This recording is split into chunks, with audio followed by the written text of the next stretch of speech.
আসসালামু আলাইকুম ওয়া রাহমাতুল্লাহ। 10 মিনিট মাদ্রাসায় আপনাকে স্বাগতম। আজ আমরা দোয়া কবুলের 5টি সোনালী সময় সম্পর্কে জানব, যখন আসমানের দরজাসমূহ খুলে দেওয়া হয় এবং সকল দোয়া কবুল হয়। কে না চায় মহান আল্লাহ তাআলার কাছে তার দোয়াটি কবুল হোক। একজন মুমিন মুসলমানের জীবনে মহান প্রভুর দরবারে দোয়া প্রার্থনা এবং আকুতি রুনাজারি অতি গুরুত্বপূর্ণ একটি বিষয়। কতভাবেই কত সময়ই তো আমরা মহান প্রভুকে ডাকি, কিন্তু আমরা কি জানি যে ঠিক কোন কোন সময় একজন মুমিনের কোনো দোয়া কোনো প্রার্থনায় ফেরানো হয় না? আসুন জেনে নেই অমূল্য সোনালী সেই 5টি বিশেষ সময়।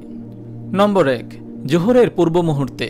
রাসূল সাল্লাল্লাহু আলাইহি ওয়াসাল্লাম বলেছেন, নিশ্চয়ই আসমানের দুয়ারসমূহ খুলে দেওয়া হয় সূর্য মধ্য আকাশ থেকে পশ্চিম আকাশের দিকে হেলে পড়ার সময়। এরপর জোহরের সালাত পর্যন্ত তা আর বন্ধ হয় না। আমি চাই সেই সময় আমার কোনো ভালো কাজ উপরে উঠুক। সহিহুল জামিয়া হাদিস নম্বর 1532। নম্বর 2, আজানের সময়। রাসূল সাল্লাল্লাহু আলাইহি ওয়াসাল্লাম বলেছেন, যখন আজান দেওয়া হয় তখন আসমানের দুয়ার খুলে দেওয়া হয় এবং দোয়া কবুল করা হয়। সহিহুত তারগিব হাদিস নম্বর 260। নম্বর 3, এক নামাজের পর অন্য নামাজের জন্য অপেক্ষার সময়। রাসূল সাল্লাল্লাহু আলাইহি ওয়াসাল্লাম বলেছেন, সুসংবাদ, তোমাদের রব আসমানের দুয়ার খুলে দিয়েছেন এবং তোমাদের নিয়ে ফেরেশতাদের সাথে গর্ব করে বলছেন, আমার বান্দাগণ আমার আরোপিত এক ফরজ নামাজ আদায়ের পর আরেক ফরজের জন্য অপেক্ষা করছে। ইবনে মাজাহ হাদিস নম্বর 801। নম্বর 4, রাতের শেষার্ধে।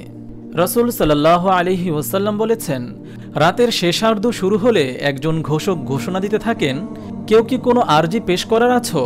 তার আরজি গৃহীত হবে। কারো প্রার্থনা করার কিছু আছে? তা মঞ্জুর হবে। আছো কি কোনো বিপদগ্রস্ত?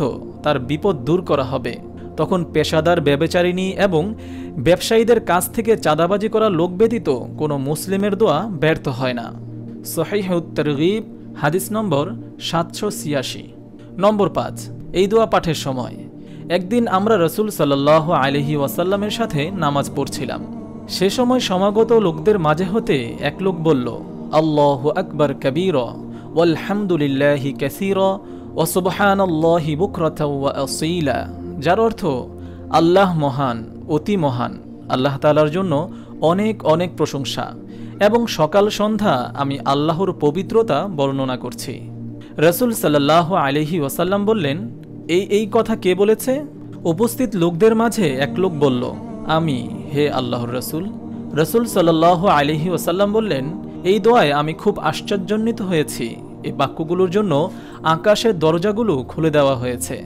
ইবনু উমর রাদিয়াল্লাহু তাআলা আনহু বলেন, রাসূল সাল্লাল্লাহু আলাইহি ওয়াসাল্লামের কাছে আমি এই কথা শোনার পর থেকে কখনো তা পাঠ করা পরিহার করিনি।